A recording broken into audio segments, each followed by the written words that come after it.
Welcome to the Motivated Martial Arts Podcast. Your hosts, Jackson White and Gavin Cook, have been friends and Taekwondo training partners for over 40 years. This podcast will bring you a mixture of their life stories, martial arts, and business experiences to motivate you in life and throughout your martial arts journey. Adding in a mixture of inspiring interviews and some of the best traditional martial artists around today. So over to your hosts, the Motivated Martial Artists.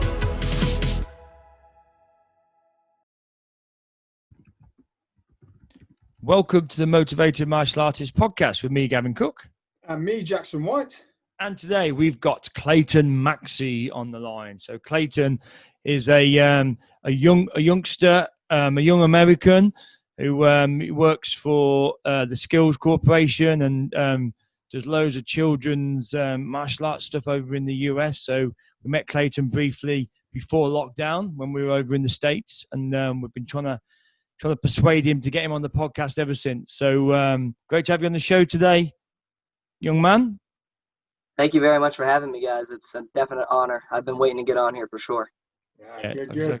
That's what we like to see, a little bit of enthusiasm. We get a lot of people that are quite nervous about coming on, and they don't stand up and say they've been looking forward to it, that's for sure. Yeah. So I'm going to kick off with the first question, Clayton.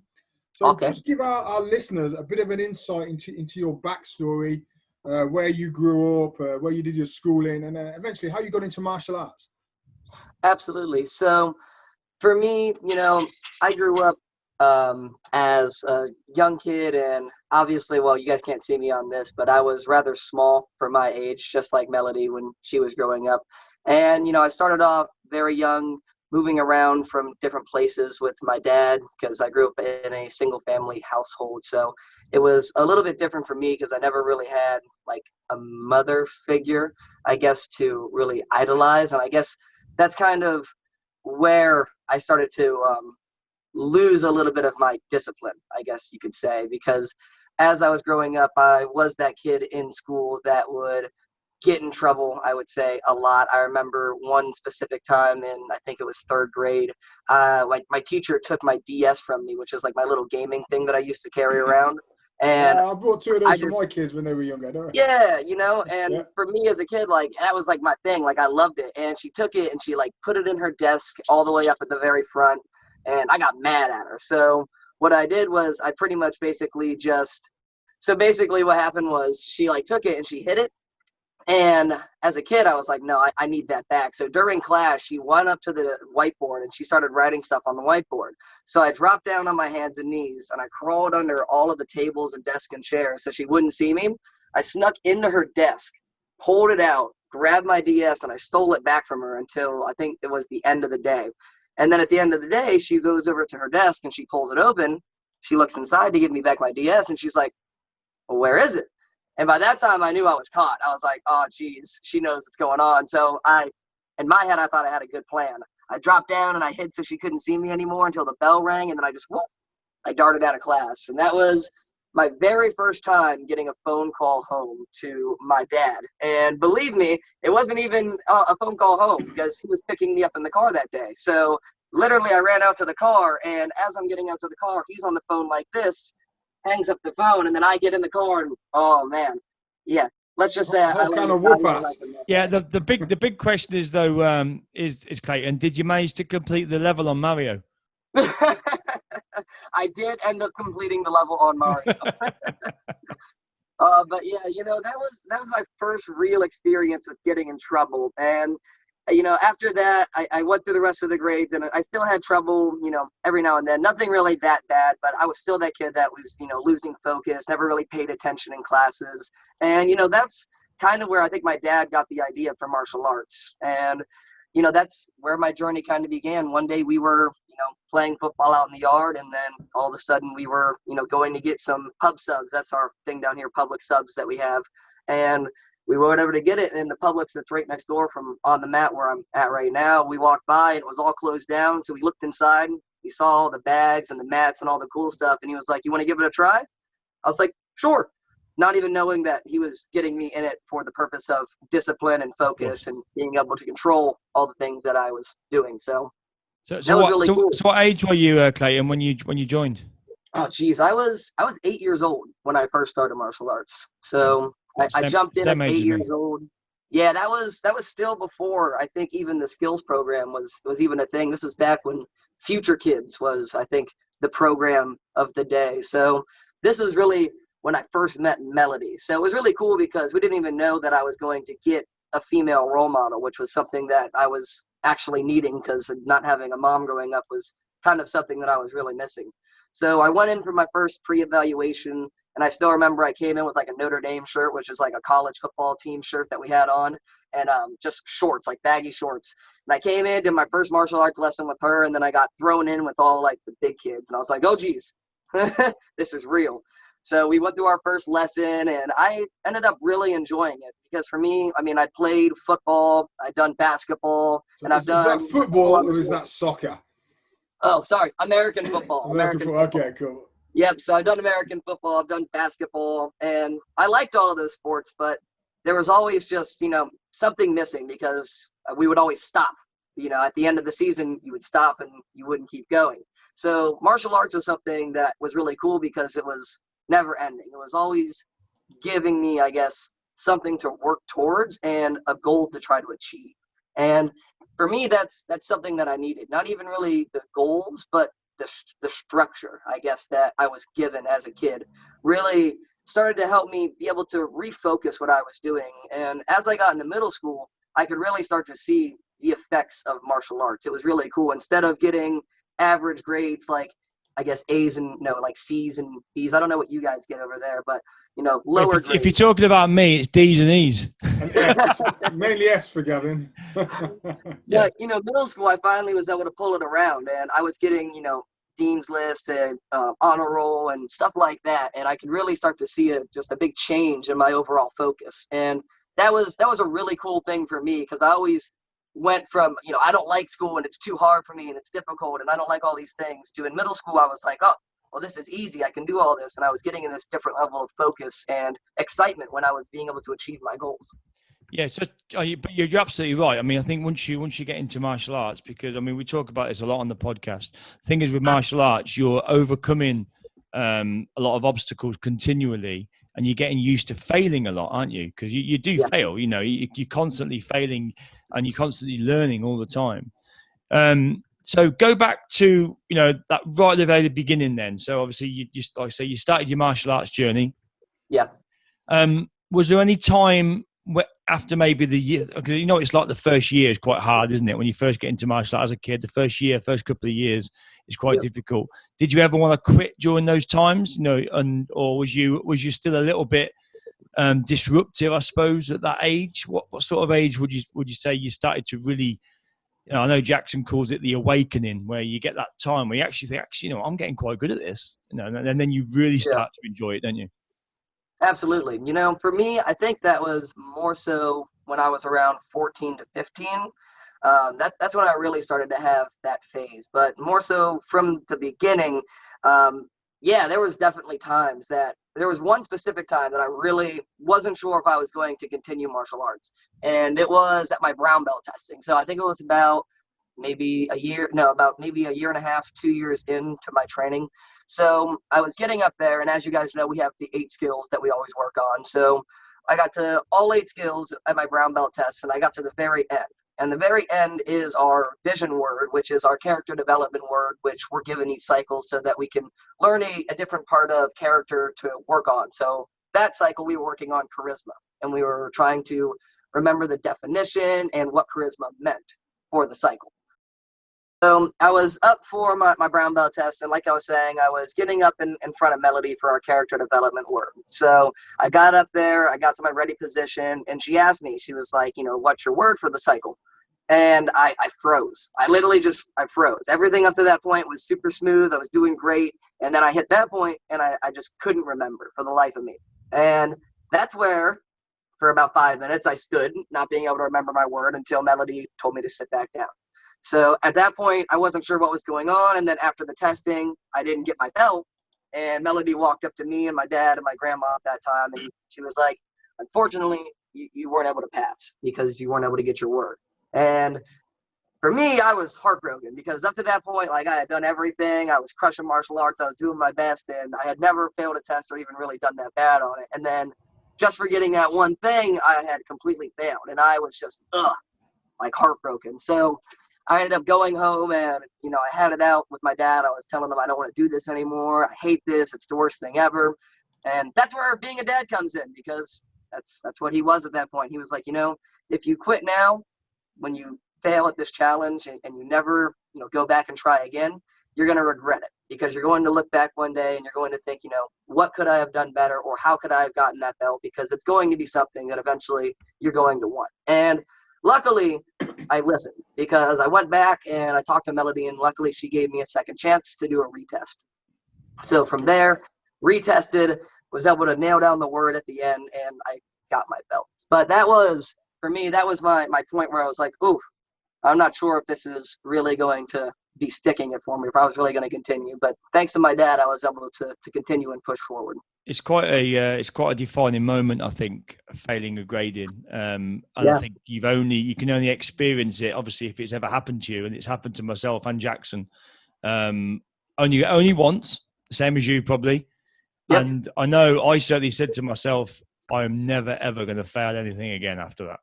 Because the feeling is the word. But again, it's not an instant feeling. The feeling instantly is, this sucks. I hate this. I ain't going to do this again. And I've recently had one of my students. He was a 65-year-old guy. It took him 5 years to get to the point where he, got his black belt. He was my oldest student, and he failed his black belt. This was going back about 6 months, and again, he was like, he even said to me, he goes, look, I've been through cancer. I've lost people in my family. I've been through all these things over the course of my life, and this is one of the hardest things to actually take. And he even turned around and said, you know what, I'm not coming back. And it took the club to basically rally around and say, Paul, we are not losing you at this point. You are going to retake it. And he's back now. And that's awesome. It's until you've been through it, it's hard to put it into words just how devastating it is, isn't it? Exactly. And it's something now that I look back on as an adult, and, I'm grateful for, because like you're saying, it's a feeling I don't want to have again. So that's kind of the mentality that I bring into a lot of the different things that I do, is I don't want to have that feeling of a failure again, or be a failure again. So I always strive to at least put out my best effort. Even if it's not always 100% correct, at least I'm going full speed ahead, trying my best and doing the best of what I know to service everyone. So that's the big thing for me. So just talk us back then. So when you first joined, what was the thing that captivated you most about martial arts? Sparring. Yeah, okay. I loved sparring. I mean, I started at green belt, but that was like my first year. But I just remember watching Melody spar, and she came second place at ATA World for sparring, and she was a beast. Like watching this little girl just move around, and we had, at that point in time, we still had adults that were training with her, and they were big adults, like much taller than her, and she would still move around. She's throwing spin hook kicks, jump kicks, round kicks, side kicks, and she's just this little girl, and I'm sitting there like this little person. I'm like, I want to be like you, because she just had this nasty like lead leg hook kick, or in a spin hook kick too. And every time someone would come in, she could always hit him with it, and it was just like my favorite thing to watch happen, because even for her being so small, she was able to just boom for all these really fancy techniques, and she would stuff people. Like they would come in, wham, and she would just boom and just freeze them. So for me, that was something that I was like, whoa, this is really cool. It was like a real life, I don't know, like martial arts movie, but that was like right there. So it was really cool. So, okay, so how did you get on the competition side then when you first started? So, yeah, for me, growing up on the competition side, as a, I guess, teenager or pretty young, when we first started competing, I did not do very good. We started off doing sparring, and I remember our very first tournament that we went to, it was down in Naples, which is a little bit south of where I live. We went down there for our tournament. I did okay. I won my first match, and then I remember the second match came in, and it was just this really, like, you could tell that this school, all they did was fighting. Like, they were a fighting school, and this guy came in, and he gave me a good working. Let's just say that. He was hitting me with round kicks and hook kicks. He was hitting me with so many different things. I didn't know what was going on. So that was my first bad experience with the tournament there. But then I kept sparring after that. I did the US Open a few times. I did fairly well there. Never really got first, second, or third, but I came like top 5 a couple times, which is okay for me. Forms is really where I started to flourish a little bit more, even though sparring was the thing that I really liked. Forms started to take over for me as I became 14, 15 years old. I really like the creation aspect of being able to, because for me, we did the creative forms and the XMA stuff. So that was really where I started to have fun doing, the creative side, making my own forms and adding in my own tricks and flips and music to the forms and having fun with it. That's where I started to get first places, second places, a few thirds and stuff like that. So that was really cool. It's still as nerve-wracking though, isn't it? It's still as nerve-wracking doing forms, if not more nerve-wracking. When you go to a competition and you step on the mat, yeah, and you're doing your forms or sparring. At least with sparring, there's 2 of you on the mat. But forms, it's just you, isn't it? Just you, and everyone's watching you. You make a mistake, and they've got you. Don't tell the judges at the first US Open, but when I went up there for my first form, I got up there and I stood in front of everybody. And just like you said, this is my first time doing a form, like in front of that many people. Like we've done it at the school and everything like that. But I got up in front of all the judges, and there's the 3 judges that you talk to. And I'm like, judges, my name is Clayton Maxcy, representing On the Mat Martial Arts. With your permission, may I begin? They're like, yes. I walk back a few paces. I set for my form, and I blanked. So literally I made up a form on the spot. I was just like, chop, punch, chop, spear, chop, punch, round kick, spin kick, and then jump. Okay, finish. And I did like a quick 45-second form, and somehow I ended up winning second place. But don't tell them that I completely made up. Yeah, completely made up the form on the spot because I just got in front of all those people and I had never done that. I was like, oh, this is so scary. And then after that, it was a lot easier to go up and perform. But that was definitely a different switch because, like you said, sparring, it's like, I'm not even focused on all these people. I'm looking at this dude right here because he's about to kick me in the head. But in that instance, I'm like, oh gosh, all eyes are on me. I can see everybody watching. It's so crazy. So that was scary. Brilliant. So when you left school then, so obviously you went through your schooling, obviously you got into your martial arts early, you did your competitions and did your forms and stuff like that. Did you always want to make martial arts, say, a profession? Was that always on the radar for you? Or was it something that maybe, because I know when I was at school, doing obviously I was doing martial arts, but from my parents, they were always like, look, Gavin, you're not going to make a living from doing that. You've got to get a trade, son. You've got to get a trade. And that was the sort of stuff we used to get back in the late 80s, early 90s. And it was all, it was never, martial arts was never seen as a profession that you could actually do and make money from and make a living, obviously. Yeah. I know it's a little bit more different now, but was that always your vision to do that? I think for when I first started martial arts, like when I was first starting, I always envisioned myself as being an instructor. So at first I think it was, but then as I got older, same thing. I kind of had all those people, not necessarily my own family. My own family was actually quite supportive of martial arts, but a lot of other people in my life were telling me, you're not going to make a living off of it. You're going to be a martial arts instructor forever. You can't, kind of the same thing that, your dad was telling you. And that kind of ended up getting to me a little bit. And, at the time I was 18 years old when I was getting ready to finish high school. So I was getting ready to finish and I wasn't really sure what I was going to do necessarily after. I was in between either working full time with Melody or joining the military. Was really my other option that I was thinking. So for me, I actually went full speed and chose the military over the martial arts. And what I did, I went through pretty much the entire process with my recruiter. I ended up going for the Marines. I took my ASVAB and all that. I got a decent score. I think I got like a 70 or 69, something like that. Not a crazy high score, but decent for the ASVAB. And I ended up going full speed to committing up until like the very, I think, last step. I was going to go into MEPS, which is like our recruitment station where you get sworn in and pretty much all that fun stuff. And the filing system, or I guess the person in charge of filing my paperwork, ended up misfiling or doing something wrong on the paperwork when I was ending up going. And we had to restart the entire process again. So at that point, like it had been for me, because I'd done it still in high school, and you're not technically allowed to fully join the military until you graduate. So I was waiting till I graduated. I had just graduated, and then they made me restart that whole process again. So basically it was going to be like a whole other month before I was able to get all my paperwork done, go through all the appointments with the doctors that I had seen before to be able to get my basic training done. So instead I was just like, you know what? I don't want to do this. You guys can just take the paperwork and just throw it away. I'm changing my mind. And I ended up going back to Melody the day that happened. And I was like, here's what happened. Do you think we can make something work out? And that's when she sat me down. We worked on, getting a schedule, a payment plan that would be feasible for me. And that's where we made it work. So I don't know if it was fate or what it was, but, something ended up not wanting me to go, and I ended up back here. So I bet there was a little bit of Melody that was a bit like, yes, I've got him. Oh, yeah. She was in tears when I came in because she thought I was coming in that day to tell her, goodbye, thank you for everything. And I came in that day, telling her I want to stay. So it was definitely a good day for her, I think. Brilliant.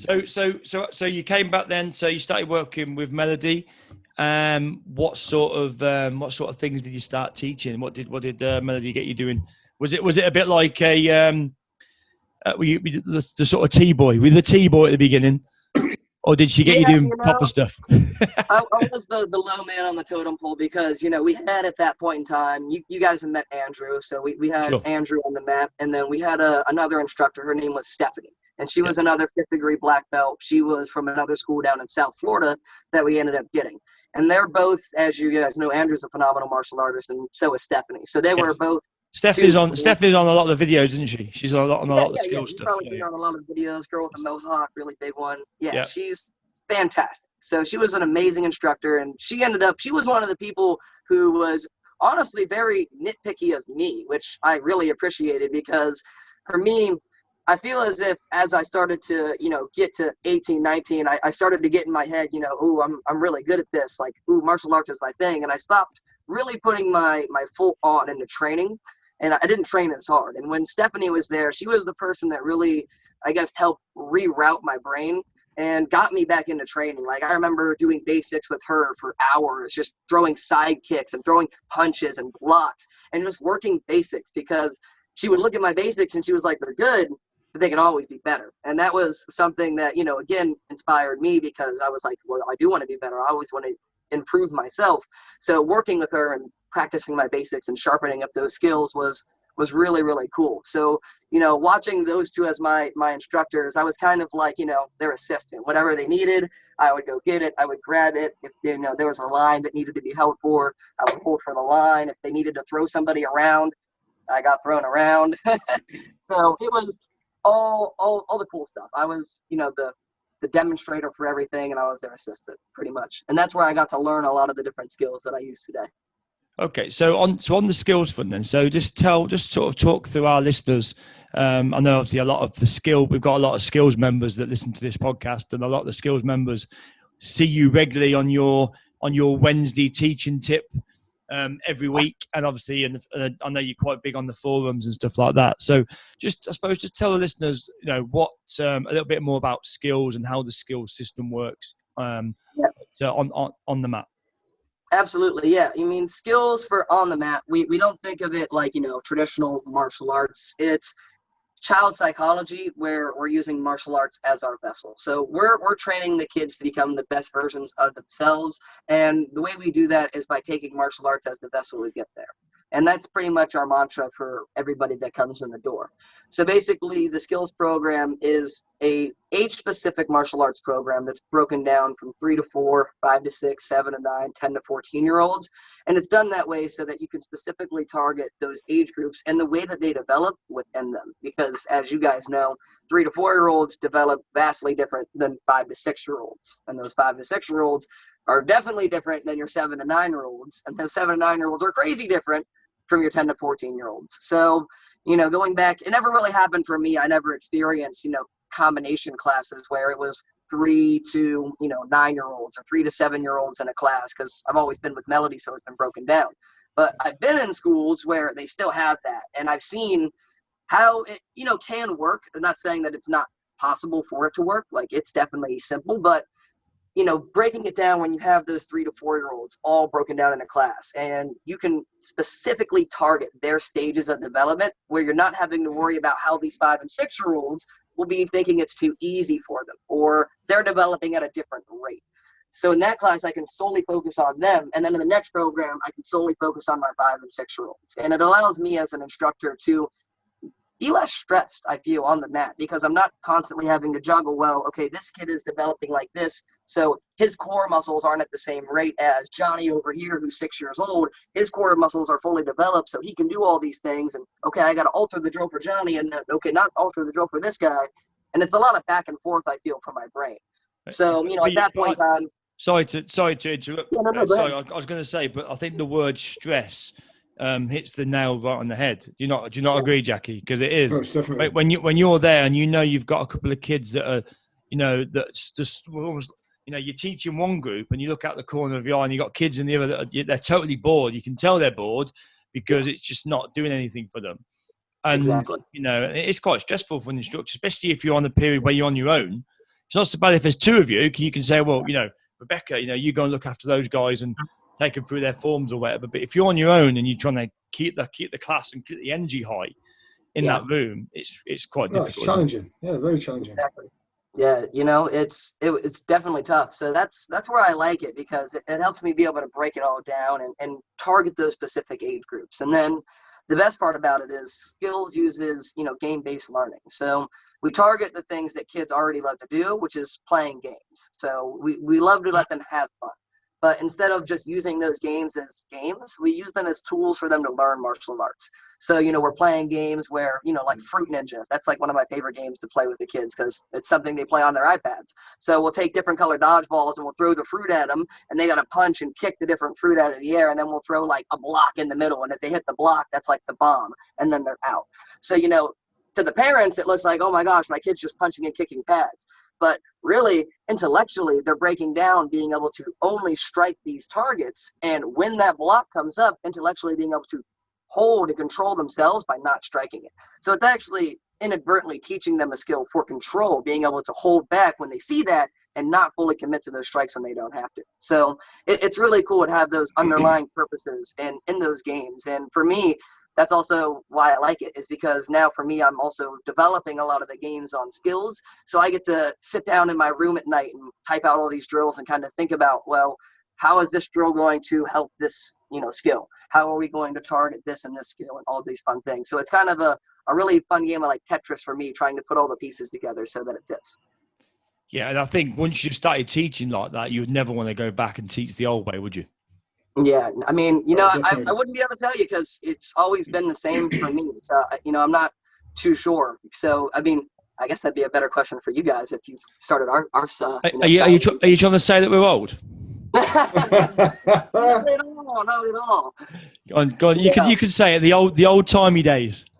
Oh, the old timey days. Now you guys just got all the wisdom. You guys get to teach me all the cool stuff. Yeah, we've got no Nam stories. Well, I haven't anyway. Jackson might have. I'm sure Jackie's got a few stories that he could tell me. Over a beer at the martial arts show when you were over here this year. What was that?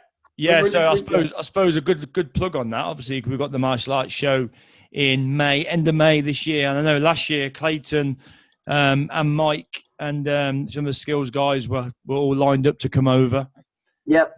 So hopefully we can make sure we run that. Well, it seems to be going ahead at the moment anyway. So yeah, you guys got to keep me out of trouble while I'm there. Yeah. No, we'll get you in plenty of trouble. You've got to get yourself out of it. Yeah. And hopefully there won't be a mask in sight. That would be nice, wouldn't it? Crossed, yeah. Wouldn't that be nice? That would be great. Going to a traditional pub in the UK and get drunk without a mask on. That would be nice. Yeah, I'm looking forward to them days. Yeah. So what do you see for the future for yourself then, Clayton? In terms of martial arts, where are you looking to develop? Yeah, for me, I think my next step, now is starting to develop myself as a business owner and a school owner. So I think my next goal for 2021 is to open up a location. I think we're going to be trying to partner. I'm going to be trying to partner with Andrew, our partner here. He's going to be opening a second location, which I'm going to be pretty much heading and running the location. So my next step is going to be a pretty, big switch going from on the mat guy to kind of, in between, partially on the mat, partially behind the desk, and doing all of the business side of martial arts. Okay. So for the better part of last year, lockdown was bad, but at the same time, it was, kind of helpful for me because it allowed me to sit down and really, because I never really get a chance to look at the business side. So during that lockdown period, I really got to sit down, look at the business side, learn a little bit about how to break down numbers and how to work on ads and getting people in the door, getting leads, generating them, and all of these different things that I feel are going to be very helpful for me as a business owner. So that's going to be my next biggest step for, I guess, 2021 is getting this location and then helping that location start to grow. Yeah, and it's a big transition, isn't it? And that you forget how many, how much skills there is involved in becoming that type of business person. Oh yeah, there's a lot of things that I didn't even know that you had to do, and it's definitely shocking for me. So I'm excited for the journey and to really see how well I can do, because I like the challenge of everything. There's no. Oh, sorry, is that your phone? Certainly in my opinion, I don't think there's a better time now than there's ever been to be a business owner. Yeah. Purely because you've got I'll just caveat that, unless your business has just gone down the pan because of the pandemic. Well, yes. Probably not a good idea then. Yeah. We won't. I didn't think I was going to mention the C or the P word, Jackson. Okay. So yeah, no, but Jackson's right. Obviously, there's a lot of school owners that have had a really sort of torrid time the last six to 9 months. But absolutely. But then also at the same time, a lot of them instructors could have maybe survived if they'd maybe pivoted a bit quicker, or they'd used the virtual stuff. Where a lot of instructors didn't use that resource. But certainly when you look at the technology that's available now, the apps on your phone and the integration between different applications, you can pretty much run an academy from your mobile phone. Everything from the cameras that are in it to the software to booking, students into their first class to sending them all the documentation. It all can be done from a mobile phone, where you go back sort of 10, 15 years, all that was all a paper trail, and you had to physically be in the school and you had to write it down, and the admin side of it was huge, where you can pretty much get rid of most of the admin now. It can be done by tech, can't it? Yeah, absolutely. Andrew uses My Studio. Presumably you're going to be using My Studio for your academy, are you? Yeah, absolutely. Yeah, My Studio is really helpful. Yeah. So what's your thoughts on how would you look at recruiting another you? Because that's always the difficult bit.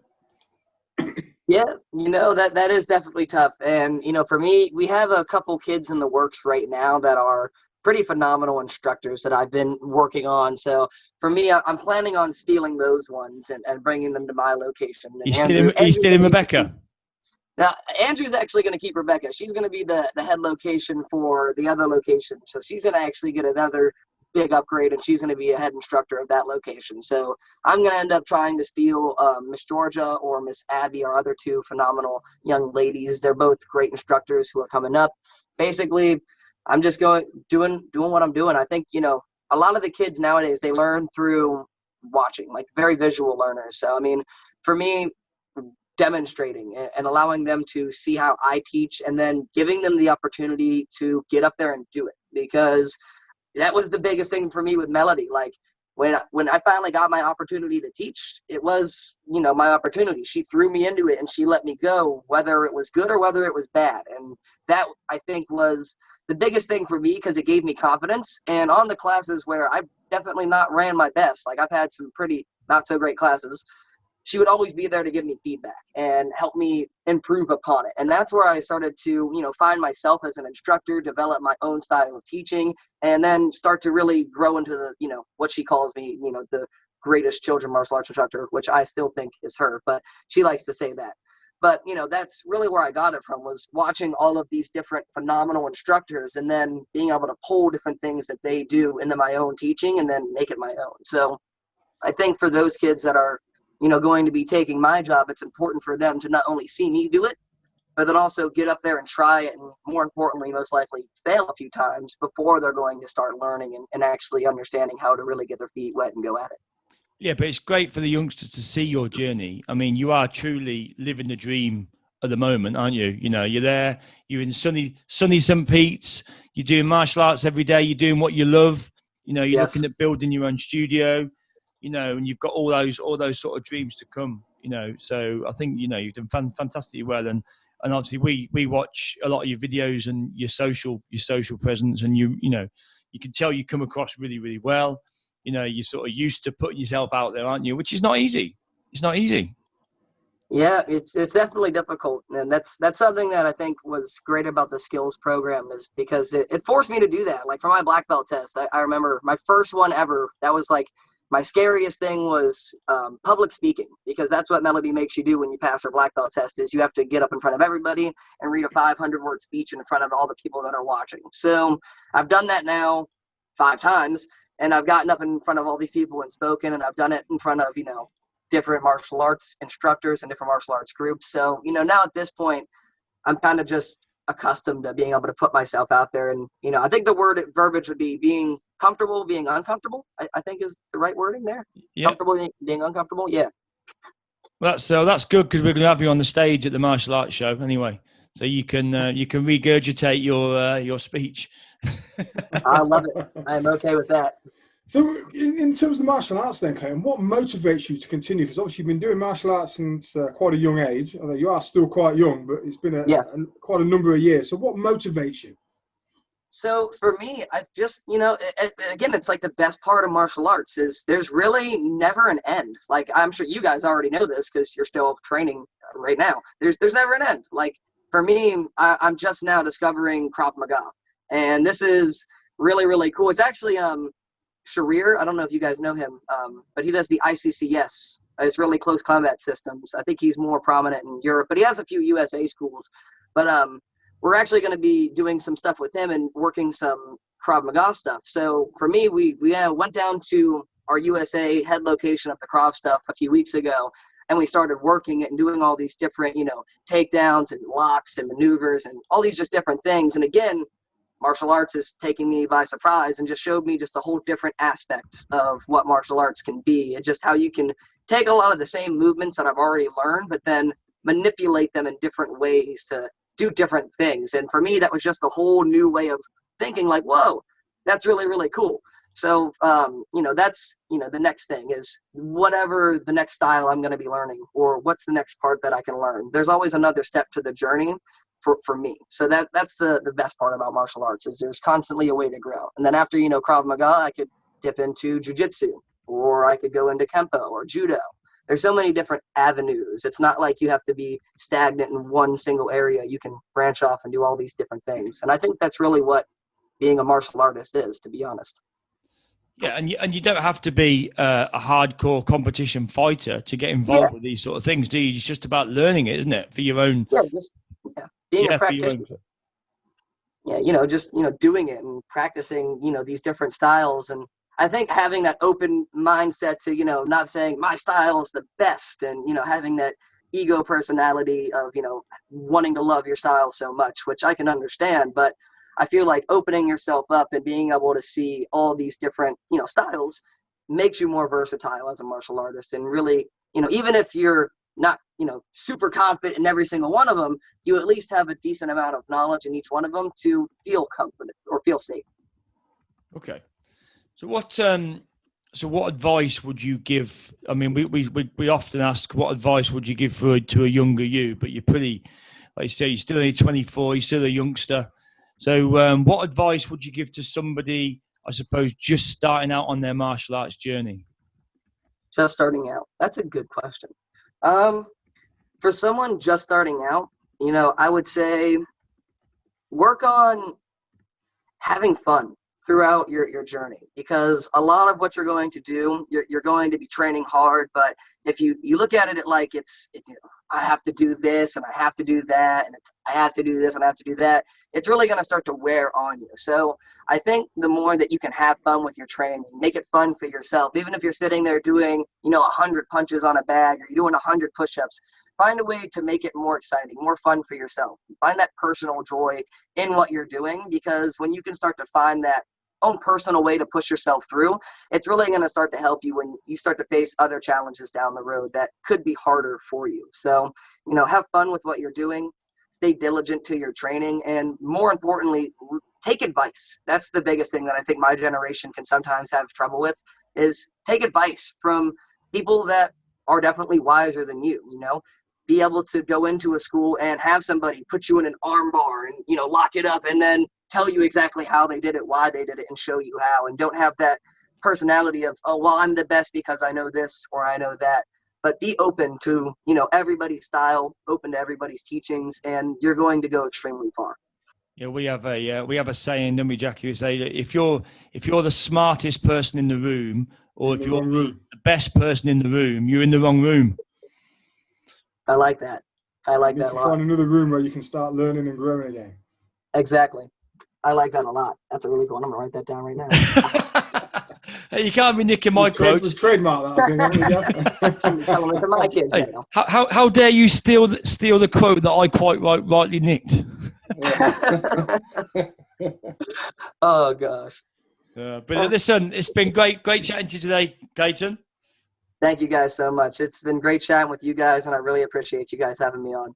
Like I say, was holding out to was going to hold out to try and get you on in May, but we figured just in case May doesn't happen, we thought we'd get you on now. Especially now we're back in lockdown again. We've got a bit more time on our hands to try and get these podcasts recorded.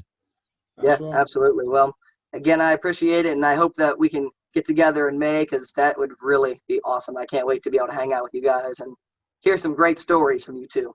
It's going to be fun. Absolutely.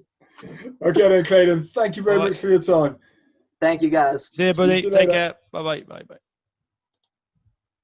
I hope you all enjoyed this week's episode of the Motivated Martial Artist podcast. Don't forget to check out our Facebook page and our Facebook group, the Motivated Martial Artist podcast. And don't forget also the Motivated Martial Artist Instagram page. So head along for some extra content, interviews, and much more. So until next week, it's bye from Jackson and Gavin, the Motivated Martial Artists.